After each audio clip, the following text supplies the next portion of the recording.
भक्तजनों, माताओं, बहनों, सादर जय श्री कृष्ण। हमारे YouTube चैनल में आप सभी का बहुत बहुत स्वागत है। मैं हूं आपके साथ आचार्य धर्मेंद्र शास्त्री।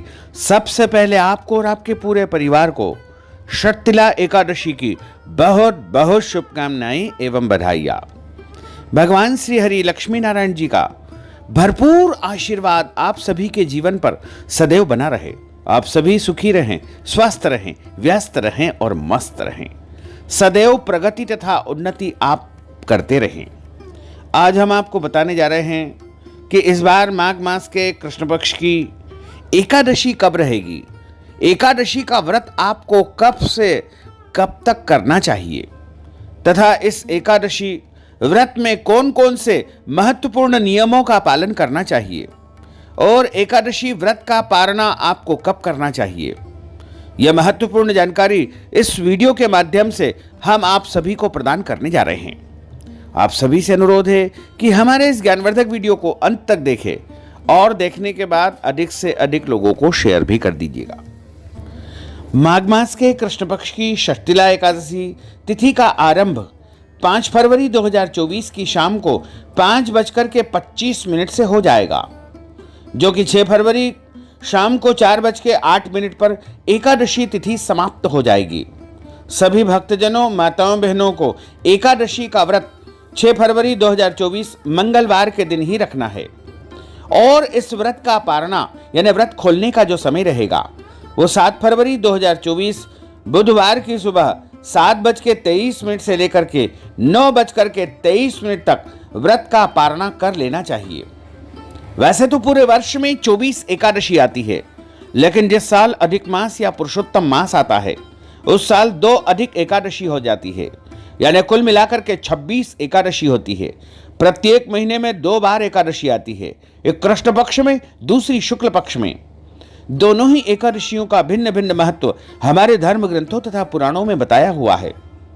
एकादशी का व्रत भगवान श्री हरि लक्ष्मी नारायण जी का परम प्रिय व्रत है। एकादशी का व्रत करने से मनुष्यों के कई जन्मों के पाप जड़ से नष्ट हो जाते हैं तथा उनके पुण्यों का उदय होता है।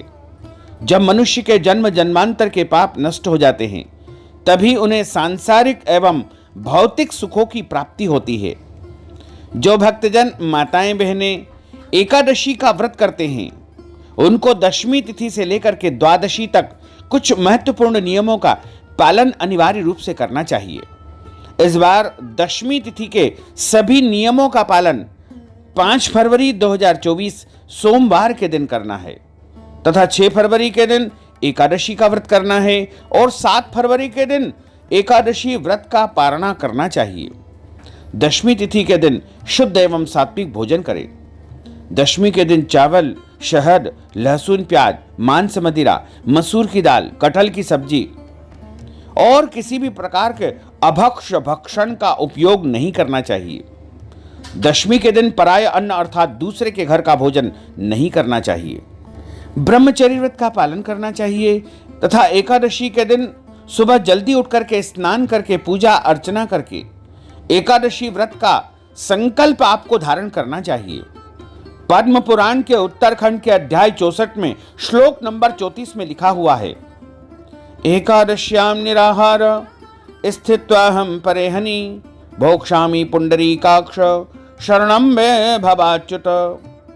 हे कमल नयन, हे भगवान वासुदेव, हे भगवान अच्युत, मैं एकादशी के दिन निराहार रह करके, व्रत रख करके दूसरे दिन ही भोजन करूंगा। एकादशी व्रत का संकल्प सभी को धारण करना चाहिए। संकल्प की जो विधि है अगले वीडियो में हम आप सभी के लिए प्रस्तुत करेंगे। उसको देख करके उस विधि से आपको संकल्प धारण करना चाहिए। यदि आप निष्काम भाव से व्रत करते हैं, बिना किसी कामना के किए जाने वाले व्रत को निष्काम व्रत कहा जाता है, या फिर आप सकाम भाव से व्रत करते हैं, दोनों ही परिस्थिति में एकादशी व्रत का संकल्प अवश्य धारण करना चाहिए। संकल्प के साथ ही व्रत का शुभारंभ करना चाहिए। एकादशी के दिन सूर्य भगवान को जल अर्पण करें, तुलसी जी का पूजन करें, तुलसी जी में जल प्रदान करें, गौ माता को पूजन करके उनको जो है कोई भी फलाहारी वस्तु खिलाना चाहिए। सर्वोत्तम फलाहार इस दिन आप सभी को गाय का दूध या दूध से बनी वस्तु का उपयोग करना चाहिए। उसके अलावा अन्य जो वस्तुएं आती है जैसे साबूदाना, मूंगफली दाना, ड्राई फ्रूट, सूखा मेवा या अन्य जो भी फलाहारी वस्तु है उसका आपको उपयोग करना चाहिए। झूठ न बोले, क्रोध न करे, लड़ाई झगड़ा एवं वाद विवाद इस दिन बिल्कुल न करे। ब्रह्मचर्य व्रत का पालन करते हुए व्रत आपको करना चाहिए। दाढ़ी कटिंग या शेविंग न करवाएं, नाखून न काटे, शरीर के अंग के कोई भी बाल कटवाना या कटवाना वर्जित माना जाता है। किसी का भी अपमान या आदर न करें। दिन में सोना नहीं चाहिए। भगवान का भजन कीर्तन करते हुए एकादशी का पूरा दिन आपको व्यतीत करना चाहिए। और एकादशी व्रत कथा भी आपको ब्राह्मण देवता के मुख से ही सुनना चाहिए। कथा सुनने के बाद ब्राह्मण देवता को यथाशक्ति दान दक्षिणा भी प्रदान करना चाहिए। और एकादशी का व्रत सुबह से लेकर के यानी एकादशी के ब्रह्म मुहूर्त से 6 तारीख के ब्रह्म मुहूर्त से व्रत आपको शुरू करना है, जो कि अगले दिन ही समाप्त होगा। चाहे एकादशी तिथि समाप्त हो जाए फिर भी आपको अन्न का सेवन, भोजन का सेवन नहीं करना है। इस दिन आप फलाहार कर सकते हैं। दिन में 1 समय फलाहार करें, 2 समय करें, 3 समय करें। जल पी सकते हैं, कोई दोष नहीं है। दवाई खा सकते हैं, कोई दोष नहीं है। लेकिन किसी भी परिस्थिति में अन्न का सेवन इस दिन बिल्कुल नहीं करना चाहिए। घर में चावल बनाना भी नहीं चाहिए और चावल का किसी भी प्रकार से इस दिन उपयोग नहीं किया जाता है। षटतिला एकादशी के दिन तिल का 6 प्रकार से उपयोग किया जाता है। इस दिन जब आप स्नान करते हैं, नहाते हैं, तो उस समय तिल से स्नान करना चाहिए। और इस दिन शरीर के ऊपर तिल का उपटन बना करके लगाकर ही आपको तिल का प्रयोग करना चाहिए। तथा स्नान करने के बाद तिल और शुद्ध घी, गाय का घी मिला करके ओम नमो भगवते वासुदेवाय की कम से कम 5 आहुति आपको प्रदान करना चाहिए। और इस दिन जल में गंगा जल डाल करके, तिल डाल करके पितरों के निमित्त कम से कम 5 जलांजलि यानी अंजलि भर करके, दोनों हाथ की अंजलि भर करके पितरों को प्रदान करना चाहिए। इससे आपके घर के पितृ दोष समाप्त हो जाएंगे। तथा इस दिन तिल से बनी मिठाई का उपयोग करना, तिल का फलाहार करना बहुत ही शुभ माना जाता है। जैसे तिल और गुड़ के लड्डू बना ले, तिल और शक्कर के लड्डू बना ले, या तिल की जो भी मिठाइयाँ बनती है उनका उपयोग इस दिन भगवान को भोग लगा करके स्वयं करना चाहिए। तथा इस दिन ब्राह्मण देवताओं को या साधु संतों को या मंदिर में तिल का दान अवश्य करना चाहिए। इस प्रकार षटतिला एकादशी के दिन तिल का दान करना बहुत ही शुभ माना जाता है। इस एकादशी के दिन आप चाय, कॉफी पी सकते हैं, कोई दोष नहीं लगेगा। फल भी आप दिन में कई बार खा सकते हैं, कोई दोष नहीं लगेगा।